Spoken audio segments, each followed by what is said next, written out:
Vamos a compartir algunas verdades bíblicas en esta mañana. Y para todos ustedes que nos visitan o que tal vez han oído pocas veces acerca de la Biblia, es el primer libro en haber sido impreso en la imprenta de Gutenberg, el primer libro en haber sido impreso. Es el libro que contiene los registros más antiguos de historia, geografía, arqueología, paleontología, antropología, genética, química, matemáticas y cualquier otra disciplina académica que tú me quieras mencionar. No hay comparación con el Tripitaka de Buda, ni con los Vedas de los persas, ni con el Corán del Islam, ni con ningún otro libro religioso. Y el personaje central de la Biblia, que es Jesucristo, no tiene comparación. No podemos poner a Buda, ni a Mahatma Gandhi, ni a Abraham, ni a ningún papa, ni a ningún santo. Nadie se puede poner al lado de la persona de Jesucristo, el Hijo de Dios. Es incomparable su entrada al mundo. Es tan importante la entrada al mundo o en el escenario mundial de Jesucristo que la misma historia está dividida con la venida de Jesús. Yo hace algún tiempo tenía un debate con un ateo por una estación de radio en una nación de Centroamérica y me decía, es que yo creo que ni siquiera Jesucristo existió. Yo solamente le dije, ¿me podría decir ahorita en qué día estamos? Y agarró su reloj, pues estamos en tal mayo de 1994. Y le dije, ¿y desde cuándo estamos contando 1994? Y se quedó así, quería voltear al cielo, le comenzó a dar tos y no me quería contestar. Y le dije, le voy a ayudar desde el nacimiento de Cristo. Porque desde que nació Jesucristo se cuenta después de Cristo y antes de Cristo toda la historia humana. Le dije, ¿quién es el personaje que más ha impactado tan grandemente el mundo que inclusive el día de nuestro nacimiento, aunque sabemos que no es el 24 de diciembre, sin embargo se celebra el nacimiento de Jesucristo, no el de Buda, no el de Mahatma Gandhi, no el de Zoroastro, de ningún otro personaje? Hasta los ateos cierran sus comercios. Y no solamente el nacimiento de Cristo es el único personaje del quien llega un espíritu como este en Navidad, de melancolía, de cantos, y nos comenzamos a hacer regalos. ¿De dónde viene todo esto? Que el regalo más grande que Dios nos ha dado ha sido a su Hijo Jesucristo, para que cualquiera que en Él crea no se pierda, mas tenga la vida eterna. Pero no solo eso, sino que también Jesucristo es el único personaje en la historia de quien se celebra su muerte, la famosa Semana Santa, que hasta vacaciones dan. Entonces, cuando venimos a la Biblia, que es el libro que nos muestra la vida, el carácter de Jesucristo, que Él es el reflejo del único Dios vivo y verdadero, vamos a encontrar evidencias filosóficas, históricas, éticas, genéticas, repito, porque más del 40% de las profecías de la Biblia se han cumplido. Una de las más grandes profecías que se cumplieron en el siglo pasado fue el 14 de mayo de 1948, cuando la nación de Israel, después de casi 2000 años de exilio, regresa de una forma sorprendente, asombrosa, que ninguna civilización nunca jamás había tenido lugar, un evento de una nación que haya sido exiliada al mundo y que no hayan sido absorbidos ni de su cultura, ni sus tradiciones, ni su religión, ni nada de lo que Israel había tratado de mantener y que lo mantuvo durante cerca de 2000 años. No ha habido eso. Aquí, por ejemplo, en Estados Unidos, cuando pasamos los mexicanos al otro lado o los que quieren vivir ya, guatemaltecos, nicaragüenses, hay un fenómeno, ¿verdad? Que al entrar a Estados Unidos, los mexicanos o los que viven o han nacido allá ya no quieren ni hablar español, porque quieren ser absorbidos por la cultura, no quieren ser diferentes a los demás y se visten con sus calcetines, su cachucha, quieren vivir tipo americano porque se tienen que adaptar. Italianos, alemanes ya no hablan italiano, ya no hablan alemán, pero no así sucedió con el pueblo judío. Las conferencias anteriores que dimos el viernes y ayer pueden ustedes encontrar mucho más información. Ahora, muy bien, veamos a continuación que muchos filósofos y muchos escritores han tratado de ofrecernos diversas interpretaciones acerca del origen del universo.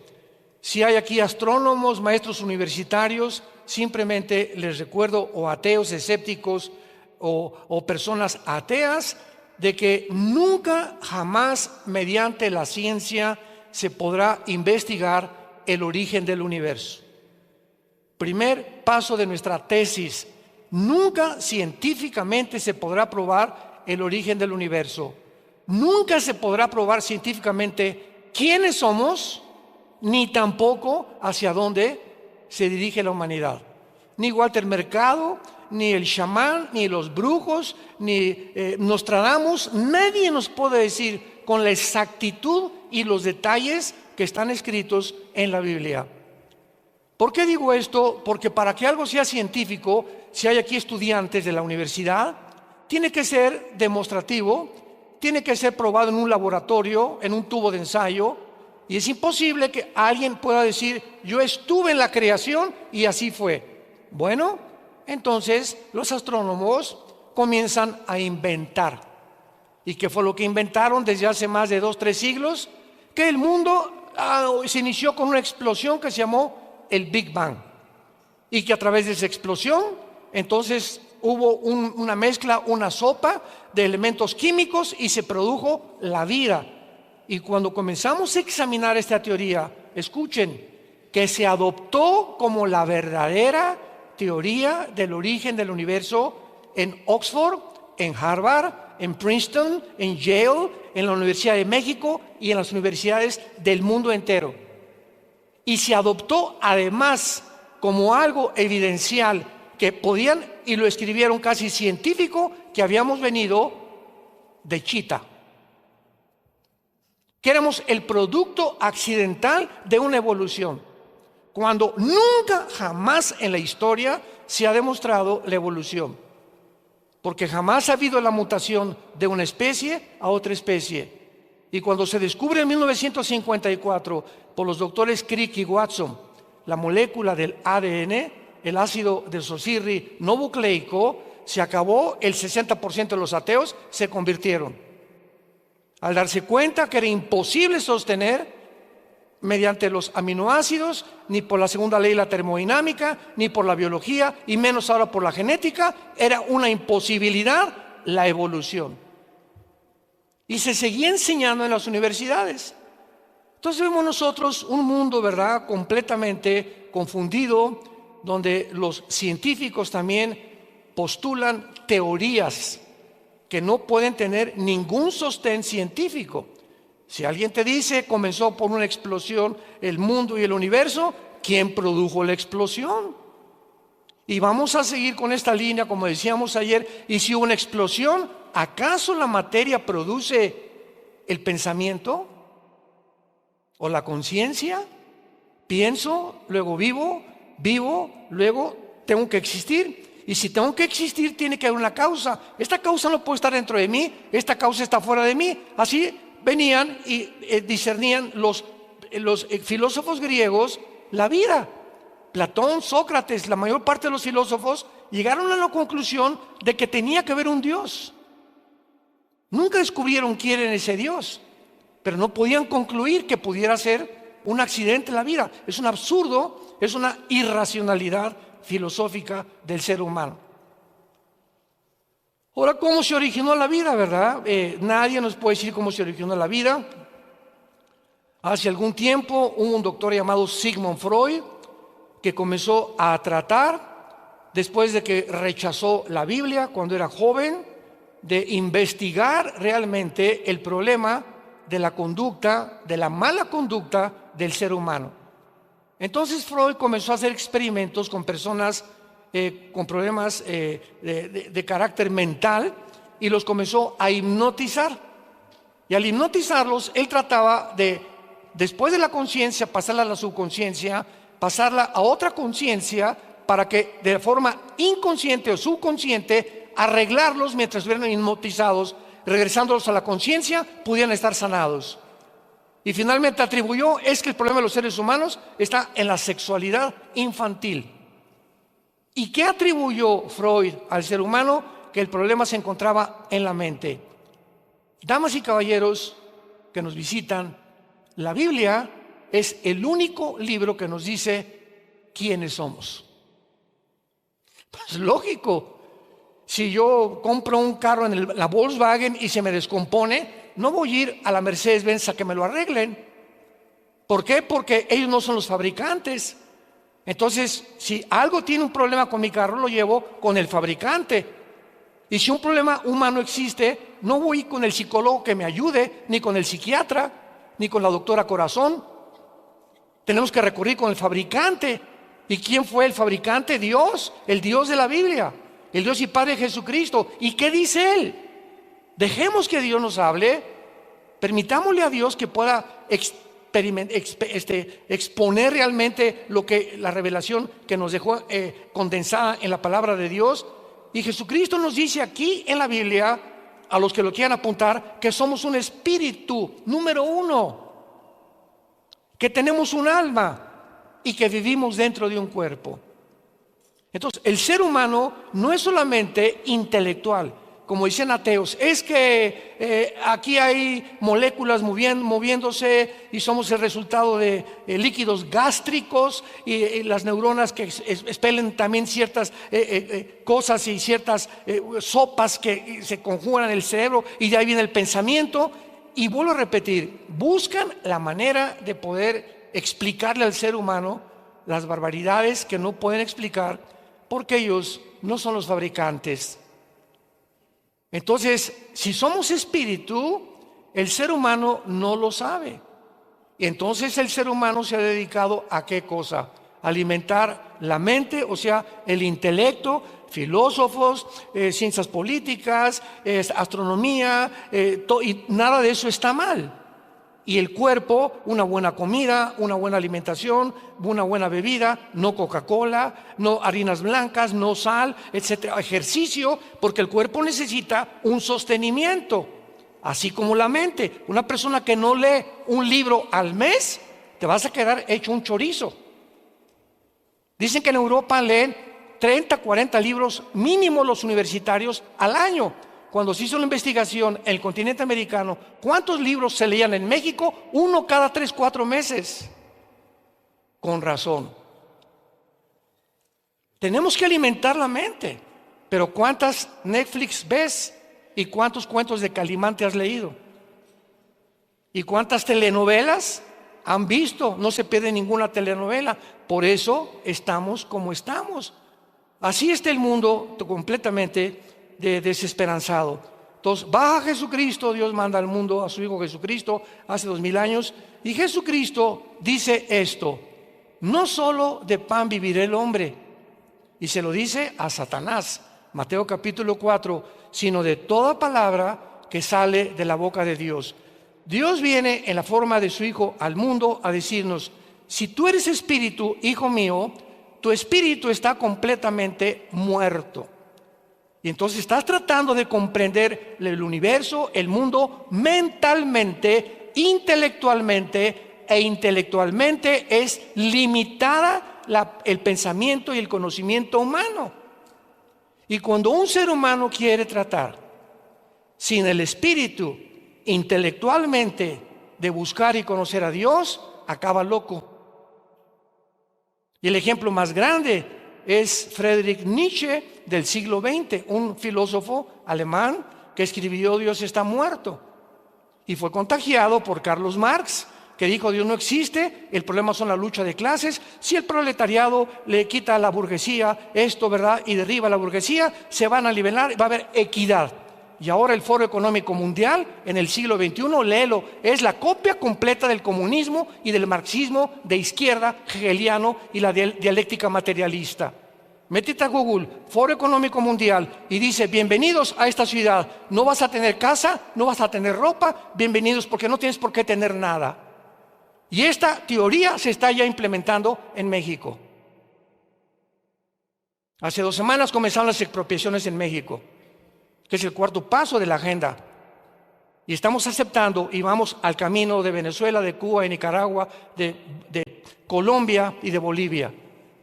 Y nadie está consciente de todas estas cosas. Seguimos como borregos, conformándonos solamente en mi mundo, sin interesarme lo demás, ni tampoco poner a Dios dentro de mi vida. Lo sacamos de la ecuación y por eso perdemos completamente el rumbo. Entonces Jesucristo nos dice, tu espíritu necesita alimento, y el único alimento para nuestra vida espiritual se encuentra en la Biblia. Dice el 2 de Pedro capítulo 2, deseen como niños recién nacidos la leche espiritual para que por ella crezcan para salvación. Entonces, si tú no tienes contacto con la Biblia, pues eres muy inteligente y esto y el otro, y vas a llegar un momento en el que con tanto conocimiento intelectual no vas a entender ni quién eres. Y se llegan ahora las personas más influenciables, más multimillonarias y los filósofos más grandes del siglo XXI a reunir en Davos, Suiza, una vez al año, con todos los exmandatarios, exsenadores, pensadores, filósofos, y acaban de declarar en el Foro Económico Mundial que somos dioses. Que somos dioses. Y que la Biblia no existe ni Cristo existe. Y que vamos a crear una superraza de seres humanos, porque tenemos ahora la tecnología, la cibernética, y tenemos ahora la genética para mezclar ya razas y mezclar las características del murciélago, que tiene un radar, y sacar el ADN del murciélago, mezclarlo con el ADN del ser humano o con el ADN de un león, para que seamos hombres guerreros, y además con el radar, y mezclar así todos los ADNs cuando la misma genética lo impide.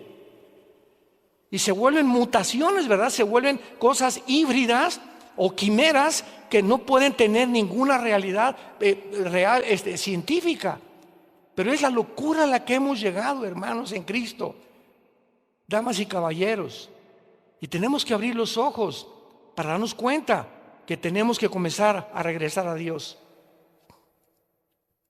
¿Cuál es el verdadero propósito de nuestra existencia? El ateísmo, el humanismo, el materialismo y la evolución afirman que todo es material. Yo lo digo porque yo, antes de convertirme y conocer a Jesús, yo fui ateo. Yo me decepcioné de la religión, no de Jesús, porque crecí en colegios lasallistas, en la primaria, la secundaria, la preparatoria. Jamás nos enseñaron la Biblia, nos enseñaron una religión. Y cuando me dijeron que yo ya quería ser cura, a los 14, 15 años de edad, en el seminario salesiano de Acapulco, Guerrero, y me dijo el arzobispo en una mañana, todos los que éramos como 4 o 5 estudiantes que estábamos puntos, nos entraron como acólitos. ¿Se acuerdan que antes había los acólitos? Y nos enseñaban en latín para que le contáramos al Padre. Cuando el Padre entra al altar, dice, me introduzco al altar de Dei. Le teníamos que contestar a Deum Collectifica Juventudes Meam. Él dice, me introduzco al altar de Dios a ofrecer el sacrificio de Cristo por los vivos y los muertos. ¿Y qué dice la Biblia? Que ya fue sacrificado. Entonces, ¿qué es lo que estaba diciendo este señor al entrar a un supuesto altar? Que se brincaron la cruz y que ahora tenías que volver a recibirlo con la famosa comunión. Y te tomas la comunión el domingo, y el lunes, martes y miércoles te portas como diablo y la vuelves a tomar otra vez el domingo. O sea, Cristo entra y se sale, entra y se sale. ¿Y qué dice la Biblia? Les doy vida eterna para siempre. Y cuando recibes a Cristo es una vez y para siempre. Comienzo a leer la Biblia, mi hermano me la da, comienzo a leer Juan y me doy cuenta que habíamos sido engañados. Y encuentro que la verdad nos haría libres, se caen las vendas, abrimos los ojos por primera vez y nos damos cuenta cuál es la verdad. Y Jesús lo dijo en Juan 14:6, yo soy el camino, la verdad y la vida.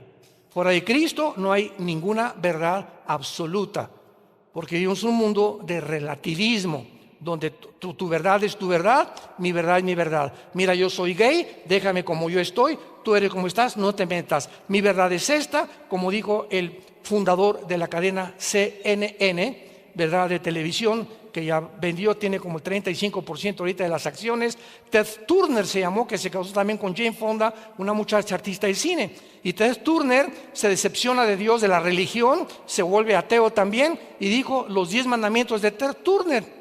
Y ahora yo voy a hacer mi vida, mi ética, mi moral, y voy a determinar qué es bueno y qué es malo. Y lo que él dijo es a lo que el mundo ha llegado con el movimiento LGTB, con la ideología de género, que ahora están las escuelas públicas enseñándoles a nuestros hijos menores de edad que se masturben a los 5 o 6 años de edad, que se usen los baños de las mujeres igual que el de los hombres, que en los Juegos Olímpicos juegue una luchadora mujer con un luchador hombre porque el hombre es transgénero, como la italiana que casi la noquean ahora en los Juegos de París.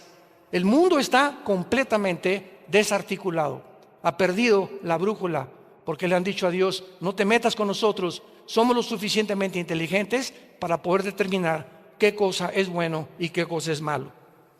Tenemos ateos como Carlos Marx, Sigmund Freud, Nietzsche, Bertrand Russell, que dijo: bueno, pues es que jamás se podrá llegar a la verdad. Y cuando descubrimos a Bertrand Russell tenía 5 esposas y 2 amantes. Jean-Paul Sartre, el padre del existencialismo, fue mi ídolo en los 60, 70, cuando yo era ateo. Sartre escribió El muro y la náusea. Esos libros yo me los devoraba cuando era joven.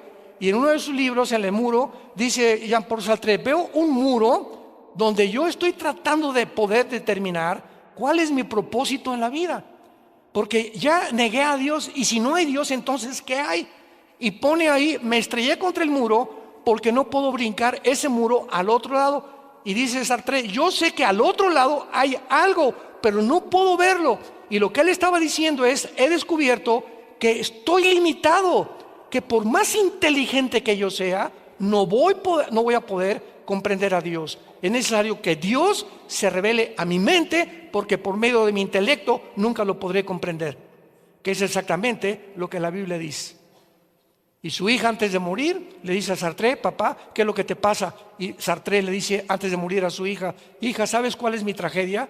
Que he tratado de vivir toda mi vida luchando contra alguien que no existe. Entonces perdí mi propósito de la vida. ¿Cómo es que gasté mi vida tratando de demostrar que alguien no existe? Si no existe, pues no existe y voy a vivir. Pero ¿por qué trato de convencer a las demás personas que no existe? Perdí el tiempo. Y como dijo el gran filósofo francés, que igual que Laplace y que Kepler, etcétera, etcétera, que llegó un ateo y le dijo: mira, Dios no existe. Y le dijo este filósofo francés, que era cristiano: mira, lo único que te puedo decir yo es que si tú te mueres, dice la Biblia que te vas al infierno. Y si yo me muero, dice la Biblia que Jesucristo viene por mí para llevarme al cielo. Entonces, vamos a suponer este cálculo: si tú te mueres, yo no pierdo nada, ¿verdad? Porque dices que no existe nada. No hay Dios, no hay infierno, no hay cielo. Pero si tú te mueres y yo tenía razón, ¿qué amolada te vas a llevar? Prefiero creer a no creer, siguiendo una línea elemental de lógica filosófica natural. Ahora, ¿existe alguna moral absoluta? El mundo que vivimos dice que no hay ninguna verdad absoluta. Al contrario, todos son especulaciones, ¿verdad? Vuelvo a repetir: tu verdad no es mi verdad. No hay una verdad absoluta. Todo es de acuerdo a la perspectiva en la que tú percibas el mundo y el cosmos, etcétera, etcétera.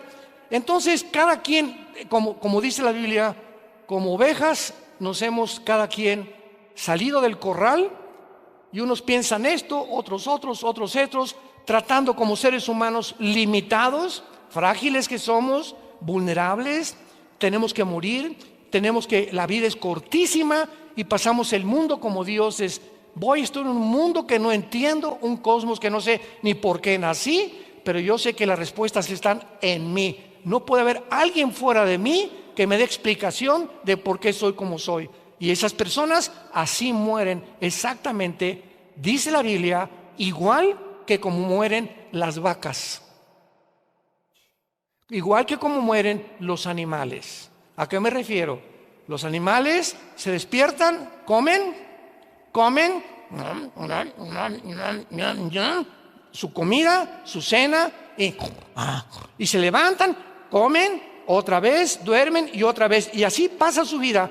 Y los seres humanos, dice la Biblia, que pasan su vida sin jamás haber descubierto que el Dios que existe tiene un propósito para tu vida, has vivido en las tinieblas, naciste en las tinieblas, viviste en las tinieblas, alcanzaste y fuiste presidente, y 5 compañías como Steve Jobs, el que fundó la famosa, ¿verdad?, red de Apple, muere y dices que con todos los millones que yo tuve, murió de cáncer porque buscó brujos para que lo curaran. Dice Steve Jobs, jamás se puede descubrir la verdadera razón por la cual existí. ¿De qué me sirvió ser multimillonario?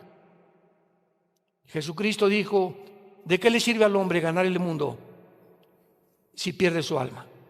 ¿De qué te sirvió ser y tener el poder que pudiste adquirir, y el dinero que alcanzaste, y ya fuiste diputado, y ya fuiste gobernador, y después qué?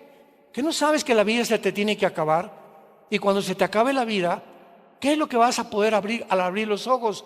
¿La condenación eterna o el cielo que Jesucristo viene por nosotros? Y tenemos una sola vida para decidir lo que queremos hacer con nuestra vida. Ahora, muy bien, en Juan capítulo 17, que es una de las oraciones más maravillosas que se encuentran en la Biblia, Jesucristo ora al Padre antes de morir. Y podemos contestar en este pasaje realmente cuál es el propósito por el cual tú y yo nacimos. A los jóvenes se les enseña, hijo, busca una profesión donde hagas dinero. ¿No es cierto? No, papá, quiero ser futbolista. Pues mira, va a estar muy difícil, que ser como Messi o como Cristiano Ronaldo, ¿verdad? Todos a morir de hambre. Quiero ser músico. No, pues mira, búscate una profesión donde hagas dinero. Siempre estamos impulsando y motivando a nuestros hijos el dinero, el dinero, el dinero. Y cuando esos padres se mueren, los hijos como alacranes están esperando que se muera el viejo para ver qué herencia les dejó. Y cuando tú te mueras y les dejaste $5 millones a tus hijos y todo lo que tú trabajaste, ¿para qué lo hiciste? Para dejárselos a hijos tuyos, a una herencia que tú dejaste, que nunca les hablaste de la vida eterna ni el propósito por el cual vienen a vivir. Tú le dejas a un hijo tuyo dinero, ese hijo se va a echar a perder y se convierte en una maldición para su vida. Pero si tú te mueres y tus hijos no tienen ni un petate donde acostarse, pero con la seguridad que tu hijo, mi Panchito y mi Carmelita, tienen a Jesucristo, te mueres en paz porque Dios se va a encargar de ellos.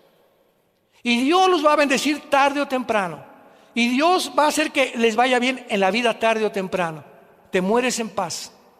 Entonces veamos los valores desde la perspectiva bíblica, desde la perspectiva divina. ¿Para qué vives? ¿Para hacer dinero? ¿Para hacer fama? ¿Publicidad? ¿Para que seas conocido? ¿Para que tengas poder? Porque dicen, bueno, pues es que si tengo dinero, ahora tengo poder. O para pertenecer a un partido político donde están todos y ahí está el pastel, pues me voy a donde está el pastel. Y mis convicciones filosóficas, estadísticas, etcétera, etcétera, los derrumbo. La familia no importa, el matrimonio no me importa, ni mis hijos tampoco. Quiero poder. Quiero pertenecer a ese grupo político, quiero pertenecer a ese grupo de intelectuales. ¿Por qué? Porque quiero ser entre ellos, quiero ser grande. Y acabas recogiendo basura y sacrificando a tu familia por el ego tan grande con el cual el ser humano ha nacido.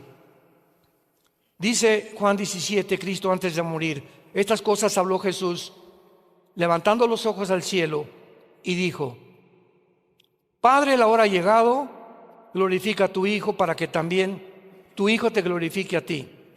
Como le has dado, vean lo que dice Jesús, que Él recibió del Padre una potestad, o sea, un poder.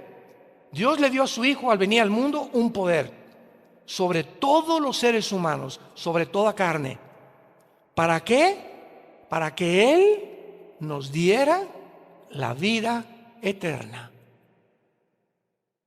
A todos los que le diste. ¿Y qué es la vida eterna? Que te conozcan a ti, al único Dios verdadero, y a Jesucristo, a quien tú has enviado. Dios manda a su Hijo para decirnos: diles que son peregrinos, que somos extranjeros y estamos habitando un mundo temporalmente, y que la vida no se acaba con la muerte. Y yo tengo que demostrarles que la vida no se acaba con la muerte. ¿Y qué hizo Jesucristo? Es crucificado, muerto, enterrado y resucitado a los 3 días. Y la resurrección de Cristo es la base fundamental, el bastión del cristianismo. El cristianismo no podría existir si Cristo no hubiera resucitado. Porque si no hubiera resucitado, hubiera sido como todos los grandes líderes religiosos que acabo de mencionar, que ahí en la tumba de Buda está, la tumba de Mahatma Gandhi ahí está, la tumba de Mahoma ahí está, pero ve a Jerusalén y está la tumba de Jesucristo vacía. Y no solamente eso, sino las pruebas históricas que existen de la resurrección de Jesucristo. Entonces, si Jesucristo no resucitó, nosotros tampoco vamos a resucitar. Y si no hay resurrección de muertos, comamos, vivamos. ¿Para qué le soy fiel a mi esposa? El que no tranza no avanza. Aquí se trata todo de hacer dinero. Pues voy a chantajear, voy a defraudar, no voy a pagar mis deudas, voy a tratar de tener amigos por intereses políticos o económicos nada más. Voy a tratar de abrirme paso a como dé lugar. No me importa que sacrifique a mi familia, porque solamente soy yo. Hago mi jaula a mi alrededor y me meto en una pecera donde solo yo existo. Mis propósitos, mis intereses y los demás a mi alrededor, no me importa nada. Y viene Jesucristo y nos rompe esa cápsula en la cual nos habíamos encerrado y nos dice: el secreto de la vida no está encerrarte en ti, sino en vivir para los demás. En vivir para los demás. Yo no vengo a que ustedes me sirvan. Yo, el creador del universo, de las galaxias, de las estrellas, de los peces, de las hormigas, de los pájaros, de los seres humanos, de todo lo que existe, vengo a hincarme delante de ustedes y lavarle los pies y decirles que los amo y que mi resurrección es la prueba más grande que ustedes también van a resucitar. Y si Jesucristo no hubiera resucitado, no tendríamos ninguna garantía de que hay vida después de la muerte. Esta es la vida eterna, que conozcamos a Dios. Y nadie puede conocer a Dios a través del vudú, o a través de la meditación trascendental, o a través de Hare Krishna, o meditando y me estoy concentrando con Él, o a través del peyote, o de la marihuana, o del LSD, o de los fetaniles. Ninguna otra droga, ningún otro medio, ningún otro sistema inventado por los seres humanos, a través de ninguna religión vas a llegar a Dios, porque las religiones no salvan ni dan el conocimiento de Dios. El cristianismo no es una religión, es una relación personal, viva, dinámica, orgánica con alguien que está vivo. Ves a los del Islam, ¿verdad? Se hincan y ahí están, no saben ni a quién, Alá, no saben, no tienen ni pensamientos para Alá. Y lees el Corán: maten a los que no sean musulmanes o decapítenlos.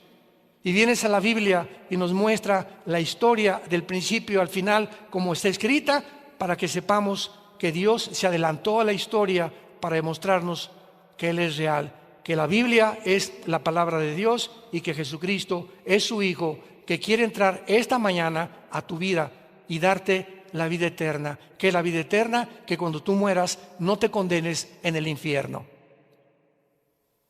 Cristo habló más veces del infierno que del cielo, y habló más veces de los demonios que de los ángeles.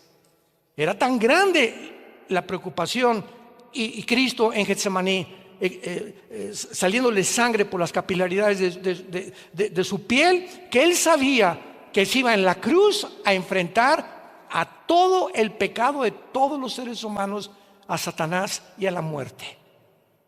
Y le gritó a su Padre: si es posible, pasa de mí esta copa. Pero finalmente Él se rindió y le dijo: Padre, no se haga mi voluntad, sino tu voluntad. Porque de tal manera amó Dios al mundo que nos dio a su Hijo Jesucristo.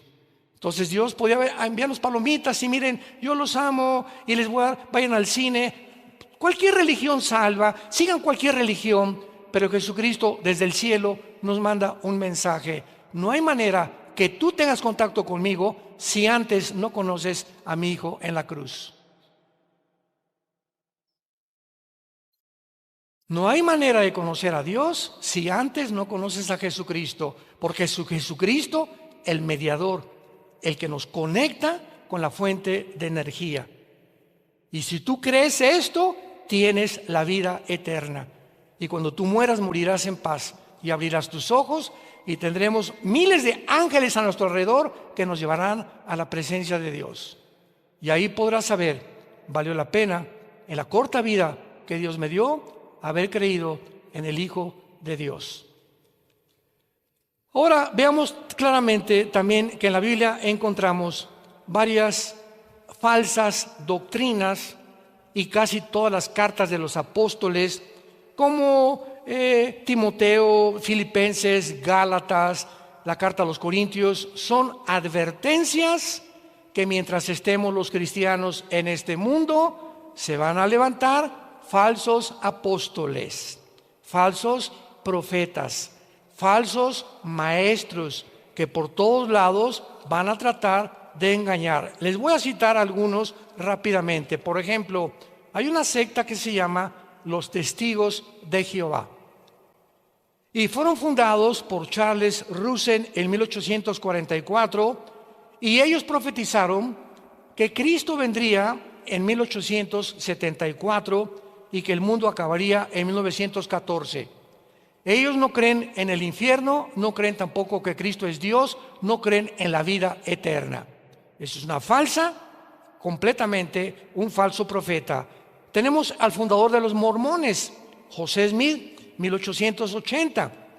Este hombre, José Smith, un día llegó con su esposa y le dijo, ¿sabes qué? Que se me apareció un ángel que se llamaba Moroni.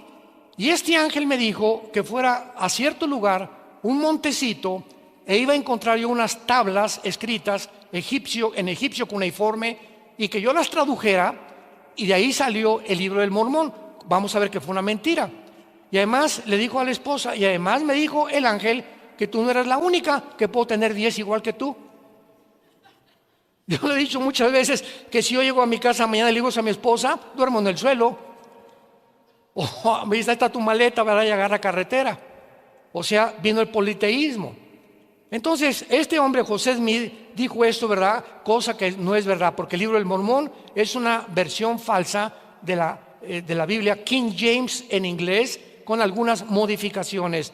Tampoco ellos creen que Jesucristo es Dios, pero además tienen el libro del Mormón, la perla de gran precio, doctrinas sin convenios, donde se introduce la poligamía, y fue muerto él en la cárcel, porque en ese tiempo la Constitución de Estados Unidos fue hecha y estaba prohibido tener más de 2 o 3 mujeres viviendo contigo. Lo mataron a José Smith en la cárcel. Tenemos a Jim Jones, 1978. ¿Se acuerdan de Jim Jones? Era, entre comillas, se decía pastor en California. Y entonces juntó un grupo como de 1,000 personas y se las llevó a la Guyana. Búscala, está subida en internet. Y se los llevó a la Guyana junto a Venezuela, y allá les dijo que era el milenio, que iba Jesús muy pronto a venir por ellos. Y entonces comenzaron todos a trabajar en el campo. Al año de estar ahí en la Guyana, comenzó a decirles a los hombres que sus esposas eran de él, y comenzó a tener relaciones con todas las mujeres del campamento casadas y a tener hijos con todos. Y los hombres, de una forma incomprensible, pero comprensible espiritualmente porque eran demonios, se convencieron los hombres que él era Mesías y le entregaron a sus esposas. Tú dirías, yo tendría que estar loco para hacer eso, ¿verdad? Pero cuando un demonio entra a una persona y te altera las neuronas, ya no piensas de una forma normal. Comienzas a hacer locuras, precisamente por la influencia demoníaca en tu mente. Entonces Jim Jones, ¿verdad? Finalmente los senadores de Estados Unidos mandaron aviones para investigar qué estaba pasando en la Guyana con los ciudadanos americanos. Entonces él descubrió, y cuando iban saliendo de regreso los senadores que descubrieron que era un falso profeta, los mataron a todos en el aeropuerto. Hasta que al final él a todos los 1,000 personas del campamento les dio a beber en un Kool-Aid veneno, y todos se suicidaron, y él se pegó un balazo en la cabeza. Y tenemos a David Koresh también, David Koresh, 1993, en Waco, Texas, líder de la secta los Davidianos. Enseñaba que él era el ángel del Apocalipsis. Sedujo lo mismo a todas las mujeres. y a los niños los violaba. Ordenó que compraran armas largas, y cuando llegaron el ejército, la FBI, la policía para rodear el campamento y darse cuenta que no era un grupo cristiano, incendiaron completamente y se murieron quemados la mayoría. Y tenemos finalmente a Juan Carlos Miranda en el año 2000, líder de la secta Creciendo en Gracia. Ven el internet, Juan Carlos Miranda dijo primero que él era Cristo, después el anticristo. Y cuando entraba hacia el púlpito decían: damas y caballeros, Jesucristo en persona. O sea, ¿cómo puede un público, el día que Alán les diga Jesucristo en persona, ustedes van a ir a esta iglesia, ¿verdad? Van a decir: Alán, el pastor ya se volvió loco, ¿qué le pasa? Pero ¿cómo es posible, pregunta, que haya un público que acepte esto? Nos damos cuenta que poco a poco el engaño va entrando porque los cristianos no quieren estudiar la Biblia. Y llega el momento en tu negligencia espiritual que comienzas a creer cualquier cosa, porque ya no tienes el discernimiento para saber quién es verdadero y quién es falso, porque no te ha gustado nunca estudiar las Sagradas Escrituras. Y finalmente tenemos también extremos en las profecías bíblicas. Por ejemplo, hace algún tiempo oí que no sé cuántos se acuerden de las famosas lunas de sangre. ¿Se acuerdan? Que fueron las famosas lunas de sangre, y comenzaron las redes sociales que Cristo ya venía, que esto y que el otro, y que era la señal, y que era el cumplimiento de Joel 2, 30 y 31. Vean lo que dice Joel 2, 30 y 31 en el Antiguo Testamento. Dice así: y daré prodigios en el cielo y en la tierra, sangre, fuego y columnas de humo.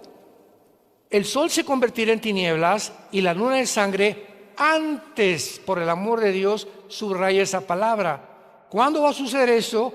Antes que venga el día grande y espantoso de Jehová, que es la segunda venida de Jesucristo.